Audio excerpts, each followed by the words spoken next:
now because we're talking about pregnancy and this does not involve you. Young man, you get a girl pregnant in the lovely state of California or any other state in this nation whom you are not legally married to. Not who you like a whole lot, okay? But a girl who you're not married to. Guys, you need to understand that you have absolutely no legal right to the choice she makes. This girl can do whatever she wants. You have no say. And suing her for stealing your sperm might prove a bit difficult. Try. If, however, guys, this girl decides to parent your child, you now have legal responsibility. It's costing us about $30 billion a year to support teenage girls parenting their children. We can't pay this bill. Over the last few years, we've undergone welfare reform. Guys, the laws have all changed. I don't care what your cousin, your uncle, your nephew got away with. It's not happening for you. We are now requiring in all 50 states the Social Security numbers of both parents on every birth certificate of every child born in this country. Girls will no longer be allowed to say, I don't know who the dad is. I don't feel like naming him. We will have your Social Security number on the birth certificate. Guys, if you are named as the father of a child, you'll be notified by your county. County's going to send you a little note saying you've been named as the father of this child, born to this girl, on this date. You will have between 60 and 120 days to show up at your county and say it's not me. You see, pulled my name out of a hat. I do not know that girl. That is not my kid. They'll do a blood test. If the blood test, in fact, proves that you are not the biological father, they're going to go back to mom and say, sorry, try again. So we have somebody's Social Security number on that birth certificate. Why did we change the law, guys? Why do we want that number? So we can let you know when your kid starts kindergarten? Send you a nice little note? Money is what we're after, guys. It's going to cost you over the next 18 years between $60,000 and $80,000, and your pay will be garnished. If you are not working, you will incur debt. And when and if you ever do get a job, it's coming out of your paycheck. This is a serious responsibility, young men. Better think about that before you have sex. After, if you're not married, it's too late. Key word there is marriage. If you're married, you've got all the choices in the world. If you're not, you don't. Third option a young girl has if she finds herself pregnant, which I happen to think is one of the more positive options available to girls today, but not without pain. It's going to carry consequences. It's adoption. The ability of a young girl to take the child she's carried with her for 9 months and loves with everything she is, to say, I want what's best for my child, and I'm not it. And I am willing to go through this pain to give my child a family. It takes a lot of courage, a lot of maturity, and a lot of love. 2 million requests for adoption will go unanswered every year in this nation. Girls, please hear this. This is primarily going to affect you. Infertility, the inability to have children of your own biologically, has risen over 500% in the last 8 years, in the 90s alone. In fact, we are now spending $4 billion a year on fertility treatment, and we have had more multiple births in the 90s because of fertility drugs than in the entire history of our nation up to this day. We've got so many more couples who can't have children and no infants available. Average adoption now takes between 8 and 10 years and costs between $10,000 and $20,000. It takes a lot of love for a girl to give her child a family and to give that couple the privilege of being parents. 34 years ago in Michigan, a young 15-year-old became pregnant. She had a lot of difficult choices to make, maybe more so than some young girls. She was raped. Abortion was legal in the 60s for rape. But this young girl chose to give her child life and then to place that child with an adoptive family. And that child was me. My biological father is a rapist. I don't even know my nationality. But I am still a human being. And I still have value. And my life isn't worth any less than any of yours just because of the way I was conceived. And I did not deserve the death penalty because of the crime of my father. And I've listened to the rhetoric all my life. And I've listened to people say, well, every child should be wanted and planned. Well, I wouldn't have an abortion. That's terrible. But if it were rape, well, then you're a mistake, Pam. I don't believe that. I believe that every child is wanted by someone. And I believe that God, in His mercy, had a plan for me. And I can't explain it to you, and you can't explain it to me. And I've asked all the hard questions. Don't think I haven't. Did God plan me? Did God plan rape? Because I don't know if I'd serve a God that did that. Did God look down that night in November of 1964 and say, oops, What am I going to do with that? I don't know. But let me tell you something I do know, students. I know that my God is so awesome and so amazing that he is capable of taking your worst pain, whether it was something that you chose or whether it was something that was done to you. And my God can make something very beautiful come from that. It's called amazing grace. The ability of God to take even the pain in our lives, the ashes of our lives, and make something good come from that. I don't know how and I don't know why. I just know he can. I've not met my birth mom. Someday I hope to. If I don't meet her here on earth, I'm going to meet her in heaven. I've been praying for her since I was 4 years old. And when we meet, I'm going to wrap my arms around her and I'm going to tell her I love her because she loved me. Loved me enough to give me my life. And then loved me enough to give me the next most special gift I was ever given. And that's my family. Since I wouldn't want any of you sitting in this room to ever have to make a choice like this. I've spent 9 years of my life walking girls through these choices. There is no easy way out. The best choice is before you have sex.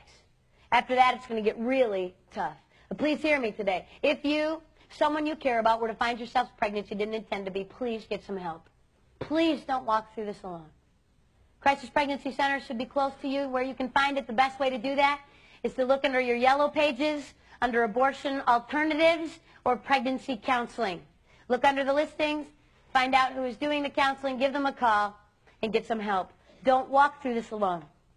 Pregnancy survivable, though. We live through that. I could walk you through that. That is not the worst thing that could happen if you decide to have sex today. Far worse things than that. Today, November 4th, today, in the next 24 hours, 12,000 teens will contract a sexually transmitted disease. Today. 12,000 more tomorrow.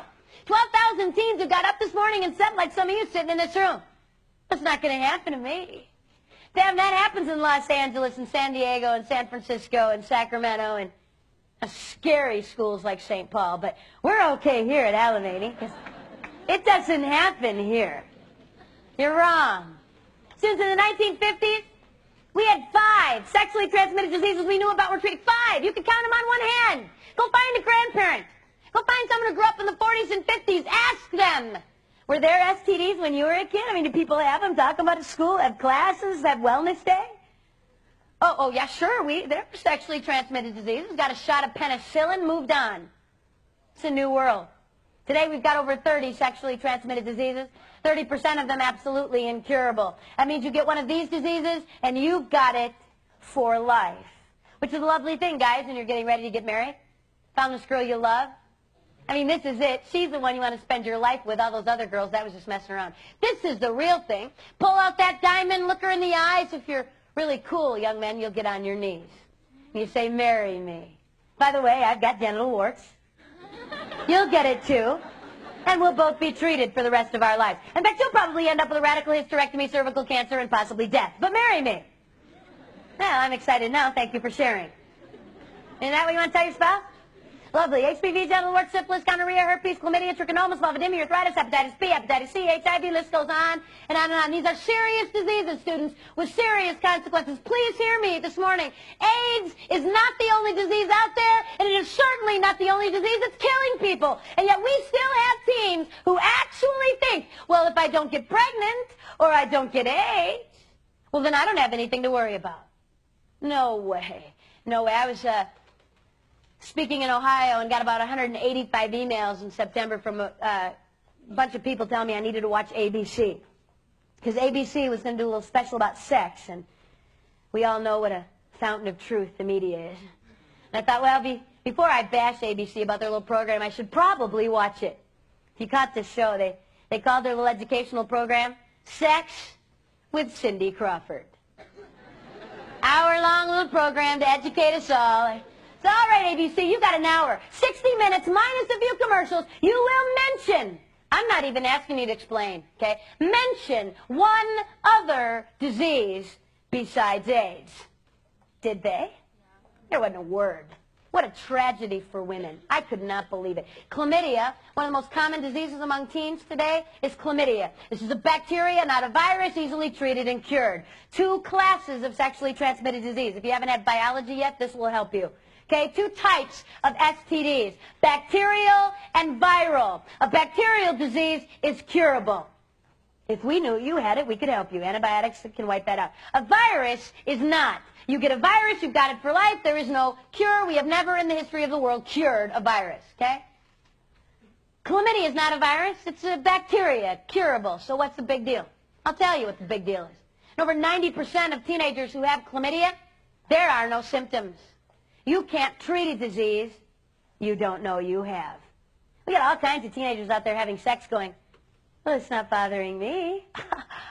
I mean, I've had sex, but I don't have a disease. Never been tested, certainly not in the last 2 months. But I know I don't. How in the world would you know that? Let me tell you something pretty safe to say I know about you. If you're sitting in this room and you are sexually active or have had sex, let me tell you something pretty safe to say I know about you. It's true of teens all over the world. You actually believe that if you get up the next morning and herpes isn't tattooed to your forehead, you don't have a disease. I mean, if I can't see it, feel it, or touch it, I don't have it. If I had a disease, I would know. My nose would turn purple, my ears would be red, something would burn. I would know. No, you wouldn't. If I asked you what the pregnancy rate was at your high school, you could probably tell me. We had 8 girls get pregnant last year. There were 7 girls at our school. We've got the highest pregnancy rate. But I don't know anybody at my high school who's got a disease. Really? First of all, your friends aren't getting tested. And even if they were, do you think they would tell you? Went to the doctor Monday, found out I had herpes. Tell everybody by 5th hour. I would like for the entire school to know. You think I'm going to tell you? There's no way. So you think walking down the halls you're going to see it? Oh, purple nose, herpes, stay away from that. Oh, I'm going to do that. So you think because you can't see it, feel it, or touch it, or know anyone with it, it doesn't happen. It doesn't work that way. The American Medical Association released a bulletin about a year ago. They said this: every teenage girl who has had sex or is sexually active has to be tested for chlamydia every 6 months. Every teenage girl who has had sex has got to be tested for chlamydia every 6 months. Cindy Crawford didn't have a few seconds to mention that? Couldn't fit that into her little schedule? Why did the AMA say girls? Why didn't they say every teenager having sex should be tested for chlamydia? Don't guys get this? Of course they do. Who in the world do you think you're getting it from, girls? Guys and girls both get this, so why would they say just girls? I'll tell you. Girls, listen up. Girls, you contract chlamydia one time in your lifetime, cured or not, and there's a 25% chance you will be sterile for the rest of your life. Contract this disease twice, girls, it jumps to 50%. Contract it 3 times, and there's a really good chance you will never have children. We've got women in their 20s, early 30s saying, I'd like to start my family now. I'm married, like to have a child. They try. Can't get pregnant. They go running to an infertility specialist. He checks and says, my goodness, you've got all this scar tissue in your fallopian tubes, your ovaries, your uterus. You have pelvic inflammatory disease, PID. You had chlamydia or gonorrhea. What? What in the world did I have? How could I have had that disease? I didn't even know. It's too late, girls. Girls, I'm begging you to hear this morning. Please hear me. That guy can break up with you, leave you, meet another girl, marry her, and have a family. This is not going to hurt him. You're scarred for life. You have more to lose, girls. Please don't miss this. I am so sorry. Life is not fair. There is no even score here. Girls, you are going to pay a higher price physically every single time. In case you missed this in 6th grade human reproduction and anatomy, we're different. Boys' and girls' bodies are not the same. Some of you are looking confused. That's scaring me. Thought that was safe by now. Girls, you all have an open sexual system. The guys sitting in this room all have closed sexual systems. Girls, you are easier to infect and easier to damage on a permanent basis. It's the way you're made. Girls, you have to release an egg from an ovary. It has to make its way through a fallopian tube that cannot be scarred in any way. If that takes place and conception takes place, this conceived egg now has to attach itself to your uterine wall. There can be no infection or scarring of your uterus. It's able to receive the nutrients it needs. Baby grows for 9 months. You deliver. He produces sperm. Big deal. Not that hard. Girls, your system is just a little more complicated. It's the way you're made. Now the guys are ticked. I can see you. Well, that's tough. Well, if you think that's so easy, you just try that then. See, they let a woman speaker come in and talk about sex, and she's just dissing men. What's wrong with you? Some kind of feminazi or something? Don't you like men? I like men. I married one. I have 2 boys. And I'm going to say something really nice about a lot of the young men sitting in this room, so I don't want any guys with selective hearing. Okay, you got to pay attention to the whole thing, not just a little part. Girls, I've traveled this country. I've been in towns, cities, and schools all over this nation and around the world. And girls, in every school I've been in, and Alamania is no different, sitting in this room are young men of integrity, guys with character. Girls, guys who do care about you. Girls, the kind of guy, if you were to date him, would look at you and say, I do love you, and you matter. And you know what? I might be able to walk away from sex with you without permanent damage. But you might not. And I love you so much. You matter so much that I would never ask you to put your life on the line to meet my momentary need. I would never pressure, demand sex, dump you if you wouldn't sleep with me. I care too much for you for that. There are guys with that kind of integrity, girls. I married one. Unfortunately, as a small word of warning, there are some guys who don't care. As long as they don't get hurt in the long run, they're going to say all the words. I love you. Well, everybody else is good. I can't live with it. If you won't, she will. I'll die. You're not going to die. Nothing will fall off. You will live. Real love respects. Love doesn't pressure, damage, hurt, take, and walk. It's not love. It's selfishness. Kids ask me everywhere I go, well, Pam, how do I know if it's love? How do I know if this person loves me? They said it. My heart's pounding. They really, how would I know if it's really love? There's only one way you will ever know if it's love. Put a boundary down. Say this far and no further and watch for respect. Don't give love without respect. Not possible. Problem is, where do y'all get your idea about what love is? From television, movies, 90210, Dawson's Creek, Felicity, the Titanic. My daughter begged me to take her to that flick. I made the mistake and did. Had to debrief her for 2 hours. One of the most abusive relationships I've seen on the screen. A young girl about ready to jump off the back of a boat. Now, I'm not the best psychologist ever walked the face of the earth, but my guess is she was a little vulnerable. You think? Hurting a little, self-esteem probably not where it needed to be. Very nice-looking young man, very cute. Walked into her life, said all the right words. Within 48 hours was sleeping with her, and we called it love. All I can say is it's a good thing that boy died. Because if he hadn't, we would have found out what that was all about when we hit shore. Thank you. It was fun. See ya. Students, hear what God says love is. Love is patient. It's kind. It's not rude. It's not selfish. It would never damage someone and hurt them. It's not love. It's selfishness. I was speaking for the Diocese of Covington, Kentucky. We had about 4 Catholic high schools bust into an auditorium, everybody at once. I was in the back of this auditorium in Covington, and about 8 girls from one of the schools got around me. Girls do things in packs. And these 8 girls got around me, and they said, Pam, you know that thing you said today? You said there were guys with integrity, with character, who wouldn't pressure us for sex, who wouldn't dump us if we wouldn't sleep with them. Well, you've not been to our school. There's not a guy at our school like that. All they want is sex, and if you won't sleep with them, you'll be dateless. I said, girls, you're wrong. That is absolutely not true. There are guys at your school who, if you put a boundary down, would respect you. In unison. These girls looked at me and said this. Well, then why do we always date such losers? Try to speak the truth in love. I work hard at that. Girls, take a look in the mirror. What are you settling for, girls? Girls, you want respect? You have to demand it. You want to get used, walked all over, be the next notch on someone's belt? I got a little word of advice for you today. Start it here and get used to it. You're going to get used for the rest of your life.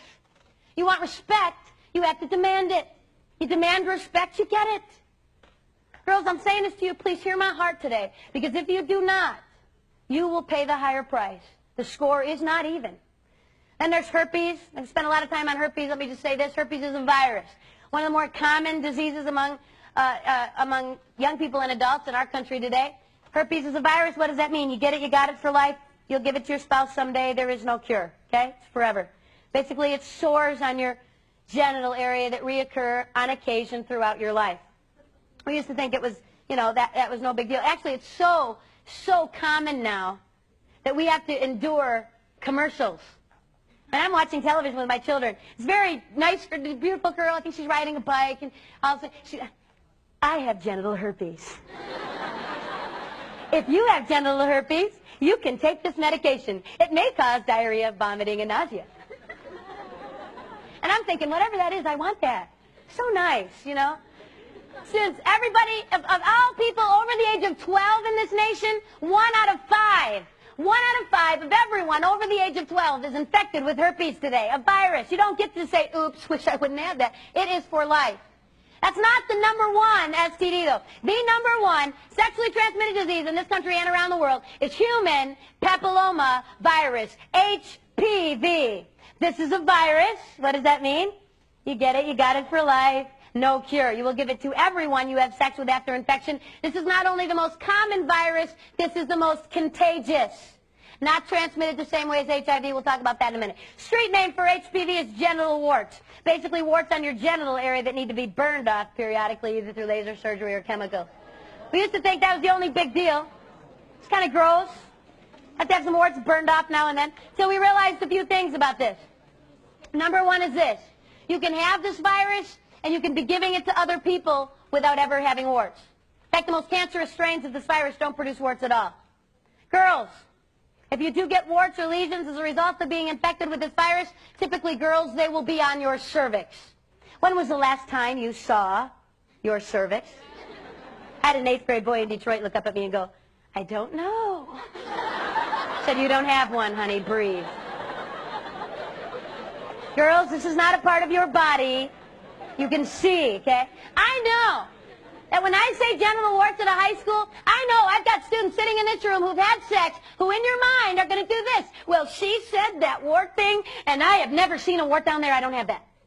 If you have not been specifically tested by a physician for the virus, and hear me very carefully, to be tested for the virus is a very expensive blood test that is almost never done, certainly never done at free clinics.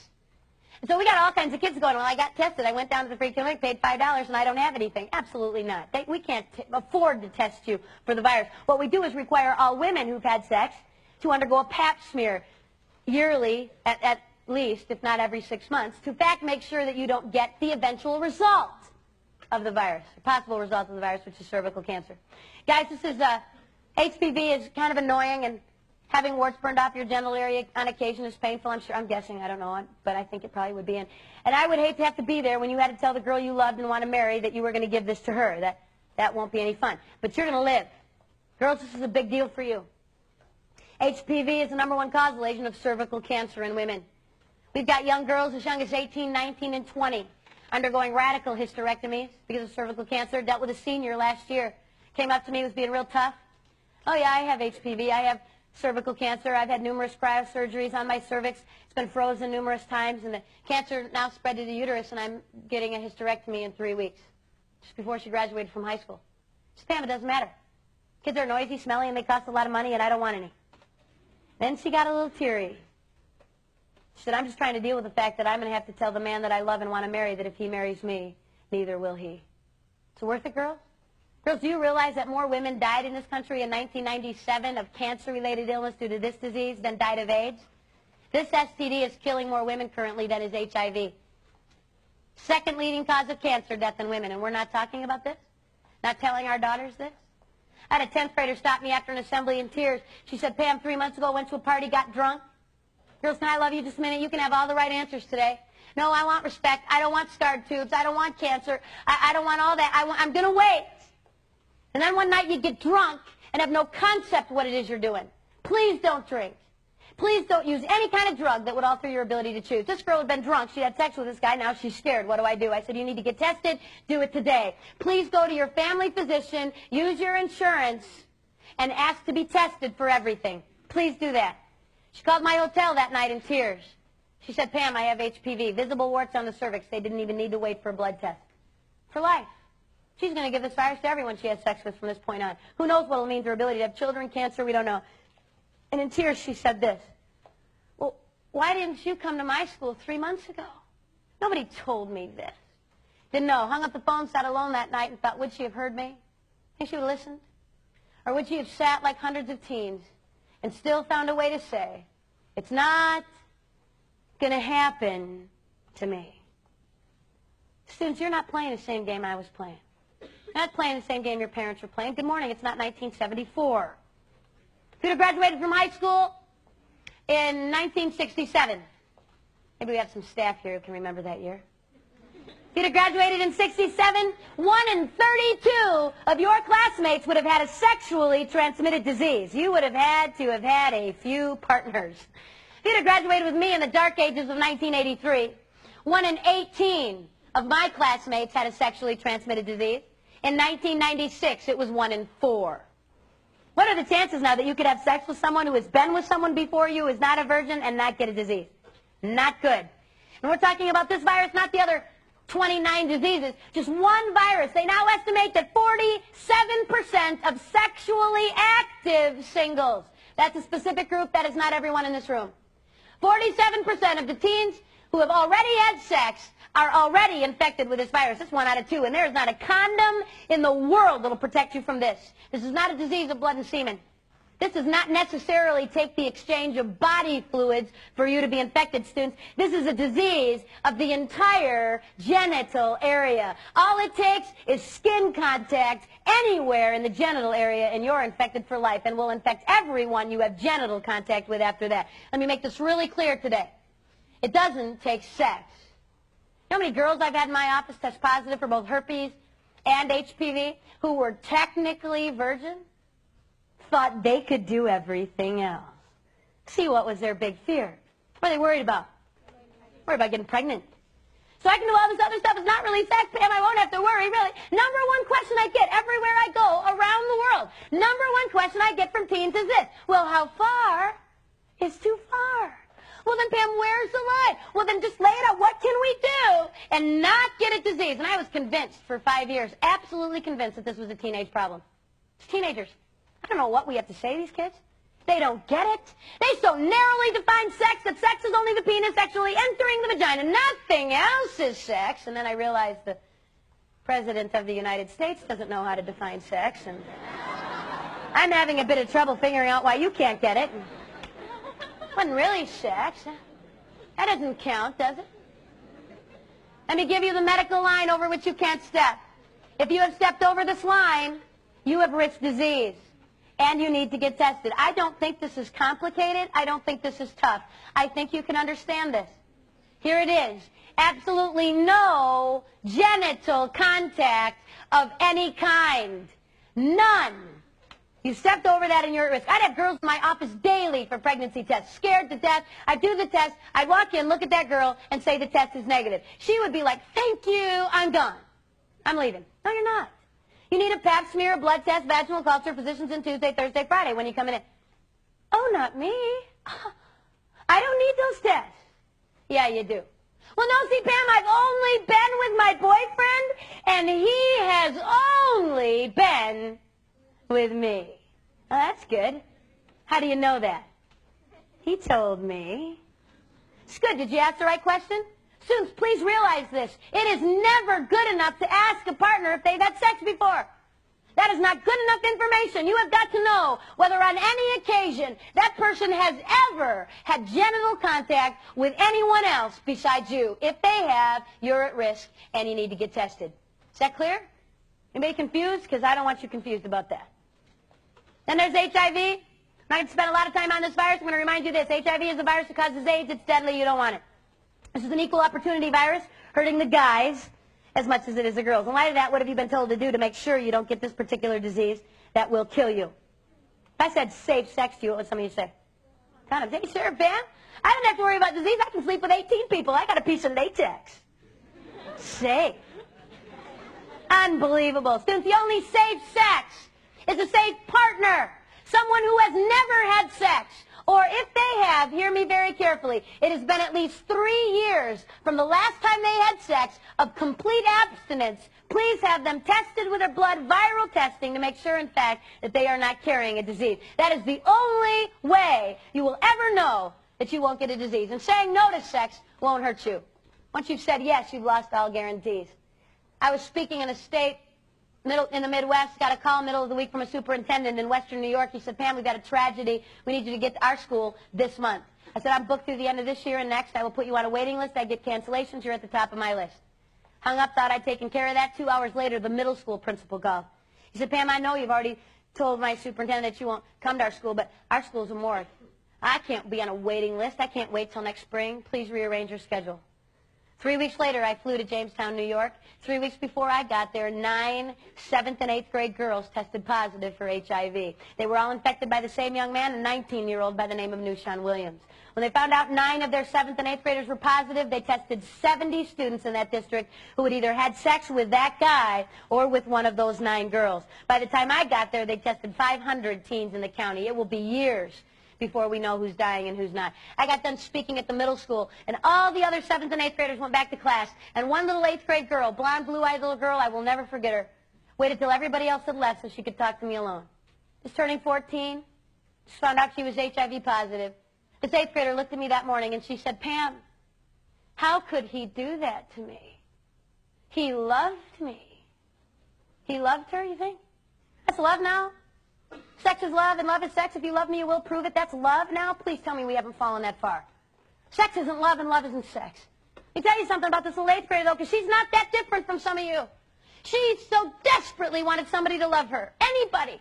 Someone to say, you're pretty, you matter, I like you. She was willing to put her life on the line to get love. And she actually believed that if she gave sex to this guy, she'd get loved. What she got was used. It's not the same thing. What if we didn't have AIDS? What if we didn't have genital warts and herpes and chlamydia and syphilis and gonorrhea? What if I could give you a super condom? I mean, I can't. But what if we could? Use it, sleep with 20 people, it won't matter. Are there other reasons besides disease that we might want to wait? I think so. See, I'm stupid enough to think that sex is more than a biological act to meet a biological need, more than a hormone you can't control, an itch you've got to scratch. It involves more than just your physical body. It involves everything you are. God called it a one-flesh experience, the taking of 2 unique individuals and bonding them for life. 1 Corinthians 6:18, these are God's words and not mine. Please hear them. Flee sexual immorality. Run in the other direction. All other sins you could commit. That is astounding, students. Murder, lying, cheating, stealing, any other sin you could commit is outside your body, but he or she who sins sexually sins against your own body. Basically damages everything you are. That's why this is so devastating. I was on a plane heading to Cincinnati. This is typical airplane conversation. This nicely dressed businessman looks over at me, sits down, and goes, oh, going to Cincinnati, what do you do? I'm a speaker. Cool, who do you speak to? Junior high, high school, college kids? Oh, cool, what do you speak about? Sex. He'll either go back to his reading material real fast or decide to talk to you. This guy thought that was interesting, so he said, what do you tell teens about sex today? So you tell them to wait. Not have sex until they're married.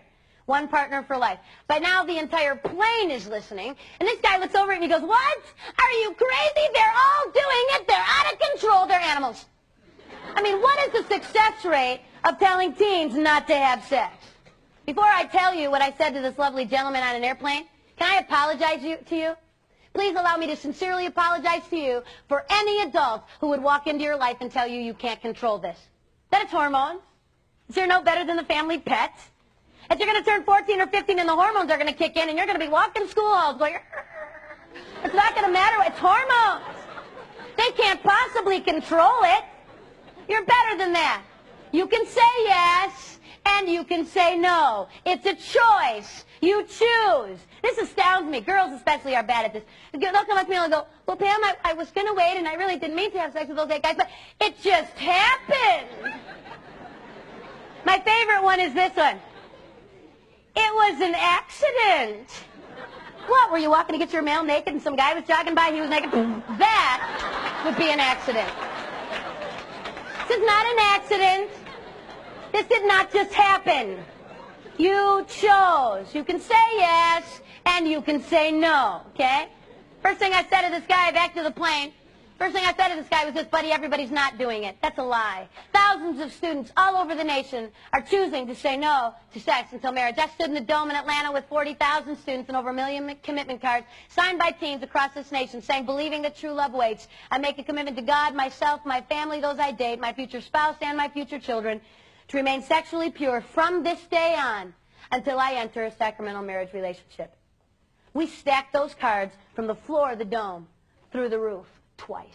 There are thousands of teens who aren't having sex. How unfair that we would say everybody's doing it. Not true. Second thing I said to this businessman on the plane was this. Buddy, I don't care how old you are or how old I am. Your yes to sex and mine doesn't mean a darn thing if we don't know how to say no. Anybody can say yes. It takes no talent or ability.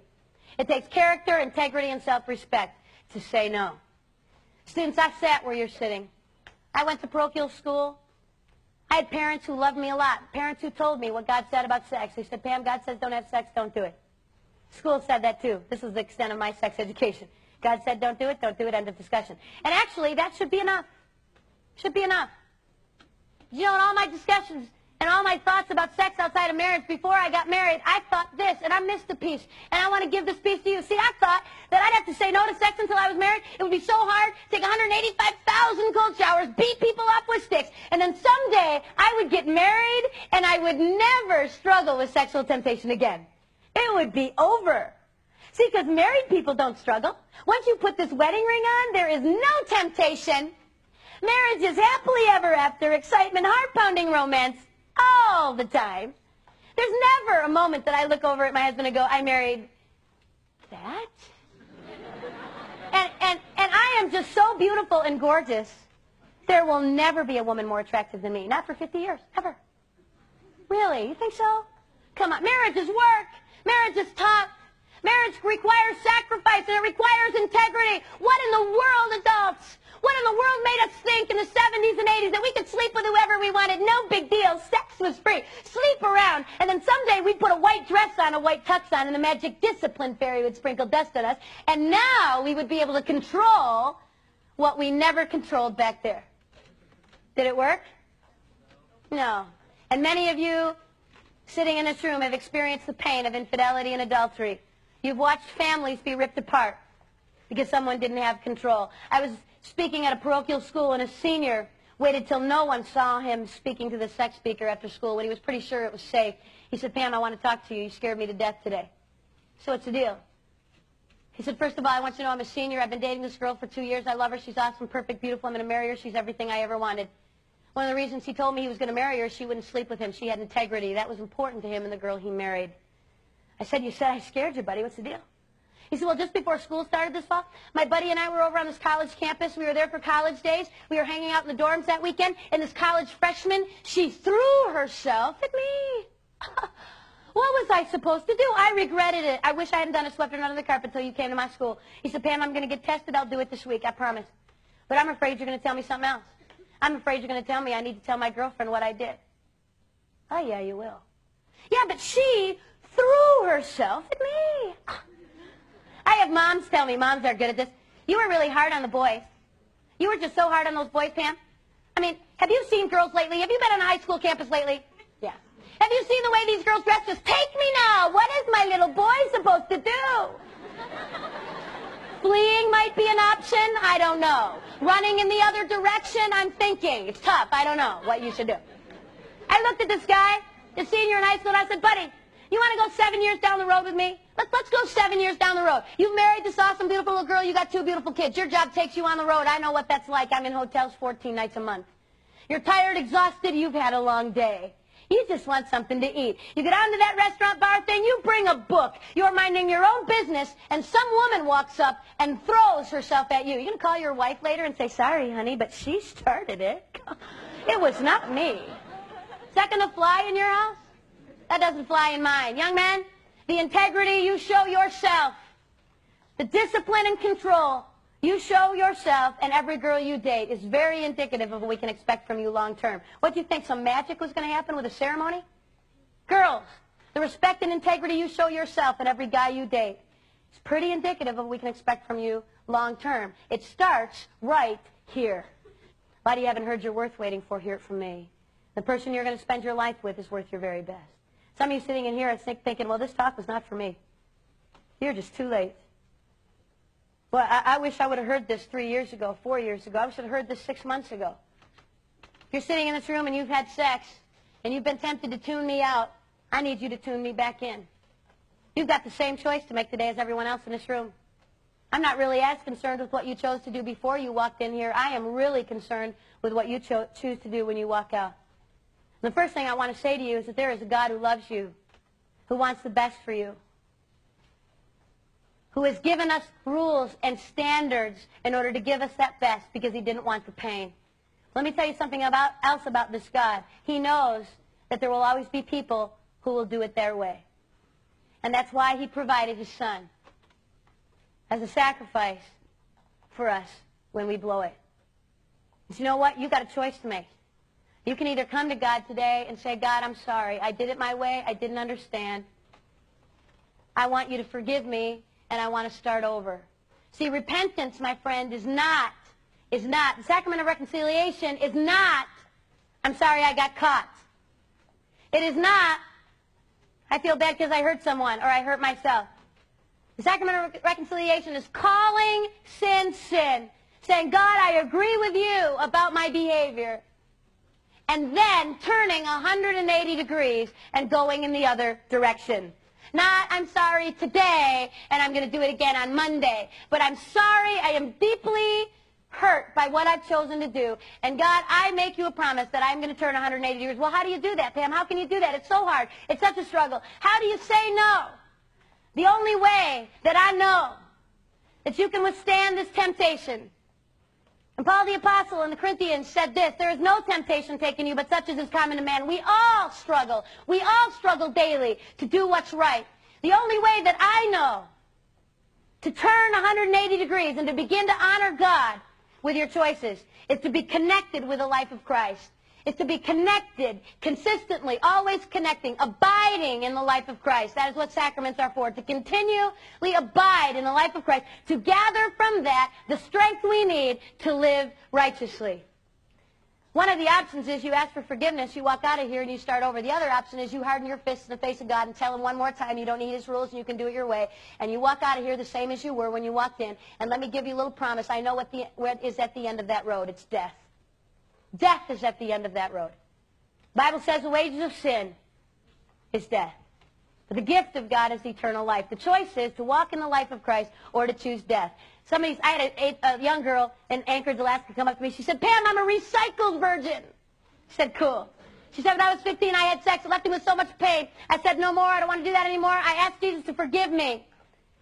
And I made a commitment that I would not have sex again until I was married. I said, you know what, that's so awesome. Someday when you get married, you will have to tell that guy what you did when you were 15. But hear me very carefully. You're going to be able to look at that guy, and you're going to be able to say, for the last 3 years, 5 years, 7 years, whatever it is, I have waited for you. I've practiced discipline in my life. I can be trusted. And we're going to know what kind of damage was done. We've had some years to make sure she's okay. You can walk out of here and keep doing what you've been doing. That's a choice you need to make. Or today, you can say no more. Someone's going, yeah, but Pam, you don't get it. I mean, if I went back to my boyfriend or girlfriend and told them I loved them, I love them. I don't want to break up. I want the relationship but not the sex. They'll dump me. I mean, if I won't sleep with them, they'll find somebody else. The relationship will be over. Really? What's your relationship based on? It's based on sex. Want to test a relationship that's sexual? Want to find out whether or not they love you? Do you want to know? I got a challenge for you today. Stop. See what's left. If they love you, they will still be around. If not, you've just learned, my friend, what you need to learn about that relationship. If you're sitting in this room and you have never had sex, you still have your virginity. And if my stats are right, that's at least half of you. If you're sitting in this room and you still have your virginity, I want to say this to you this morning. I want to say this because I know you don't hear it very often. Please hear it from me today. Good for you. Good for you. You have something so special and so valuable. It is worth whatever it takes to get to your marriage with no past, no fear. It's not going to be easy. You're going to get laughed at. Kids are going to say to you, you're not having sex. Everybody else is doing it.